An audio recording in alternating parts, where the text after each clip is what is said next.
और इस बार मैं आग्रह करूंगा, इस बार से कम 5 गुना ज्यादा लोग जुटाने हैं। और इस बार आंदोलन सिर्फ इस जिले का नहीं होगा, इस बार आंदोलन प्रदेश स्तरीय, देश स्तरीय होगा। पूरे देश के लोगों को आह्वान करेंगे उत्तराखंड चलने का। और इस बार का आंदोलन किसी टीम से नहीं रुकेगा। ऐसी 1000 टीम लगेगी तो वो सारी उखाड़ के जो है कबाड़ियों के हाथ दे देंगे, जो भाई कबाड़ का काम करते हैं। मैं ज्यादा मांग पत्र में बहुत लंबा भरोसा नहीं रखता हूं। मैं तो आपसे कहता हूं, आने वाले कल में अपनी ताकत बना लो। अपनी ताकत बन जाएगी तो कोई मांग पत्र नहीं देना पड़ेगा, सिर्फ ऑर्डर करने पड़ेंगे। क्योंकि आज भी काशीराम की बात याद आती है कि मांगने वाला कभी ताकतवर नहीं होता, देने वाला ताकतवर होता। तो मैं तो मांगने की पॉलिसी में बहुत ज्यादा भरोसा नहीं रखता। मैं तो इन पीड़ित परिवारों से और परिवारों से भी ये वचन देकर कहता हूं, मेहनत कर रहे हैं हम लोग, हमारे जिलाध्यक्ष जी मेहनत कर रहे हैं, हमारे साथी मेहनत कर रहे हैं, प्रदेश की कमेटी के लोग मेहनत कर रहे हैं। हम इतनी ताकत बनाएंगे कि जिन चीजों के लिए आज आप मांग पत्र दे रहे हो, हम एक कलम से साइन करके वो सारी चीजें आपको देने का काम करेंगे जिसका आपका अधिकार बनता है।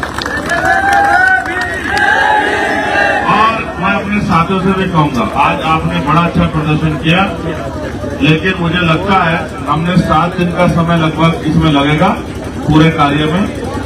7 दिन के बाद अगर बात आपके मनचाही नहीं हुई तो उसके बाद अगर कोई और कठोर फैसला लेना पड़ा तो हम लोगों को तैयार रहना चाहिए। रहोगे नहीं रहोगे? जादू की छड़ी तो उनके हाथ में भी नहीं है, लेकिन 7 दिन में बहुत पर्याप्त समय है कि वो अपने काम को आगे बढ़ा लें। 7 दिन से ज्यादा का समय लगता है तो फिर हमें सोहनपुर में तो उन्होंने कमेटी, लेकिन सांतरसा वाले में तो उन्होंने 5 दिन का समय ही अपनी तरफ से तय किया। तो 7 दिन के बाद फिर से हम पे अधिकार है कि हम फैसला लेके आगे बढ़ सकते हैं। और इस बार मैं आग्रह करूंगा, इस बार से कम 5 गुना ज्यादा लोग जुटाने हैं। और इस बार आंदोलन सिर्फ इस जिले का नहीं होगा, इस बार आंदोलन प्रदेश स्तरीय, देश स्तरीय होगा। पूरे देश के लोगों को आह्वान करेंगे उत्तराखंड चलने का। और इस बार का आंदोलन किसी टीम से नहीं रुकेगा। ऐसी 1000 टीम लगेगी तो वो सारी उखाड़ के जो है कबाड़ियों के हाथ दे देंगे, जो भाई कबाड़ का काम करते हैं। तो खाने का खर्चा भी इन पैसे लेंगे, उन्हीं से जो है खाने की व्यवस्था होगी, उन्हीं से जनरेटर की व्यवस्था होगी, उन्हीं से टेंट की व्यवस्था होगी, हाँ पंखों की भी।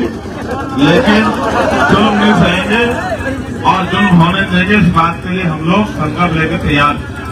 और कुछ साथी जो भूख हड़ताल में बैठने की इच्छा कर रहे थे, ये एक बार मैंने 7 दिन तक, जब 2 अप्रैल की घटना हुई, मैंने ये सहारनपुर जेल में करके देखा था। आजकल अगर भूख हड़ताल से सरकारें मानती तो शायद जो है हर गरीब को न्याय मिल जाता। आप खुद बीमार तो हो सकते हैं, खुद को तकलीफ में तो दे सकते हैं। जैसे उमेश जी ने कहा कि मैं बैठूंगा मेरी लाश ही उठेगी, तो हम एक अपना आदमी खो सकते हैं। समझते हो?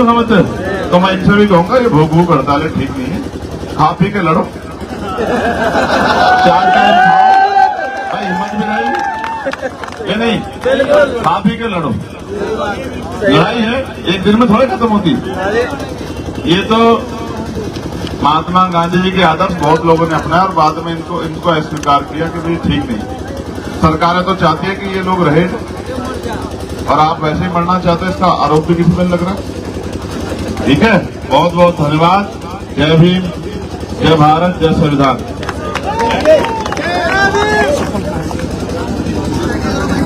मैं प्रशासन के लोगों से भी कहूंगा, पुलिस के, किसी भी गवाह को धमकाने की कोशिश न करें। पुलिस का व्यवहार मैत्री व्यवहार होना चाहिए, ऐसा मेरा उनसे आग्रह है। बहुत जल्द 7 दिन के बाद मुलाकात होगी। धन्यवाद।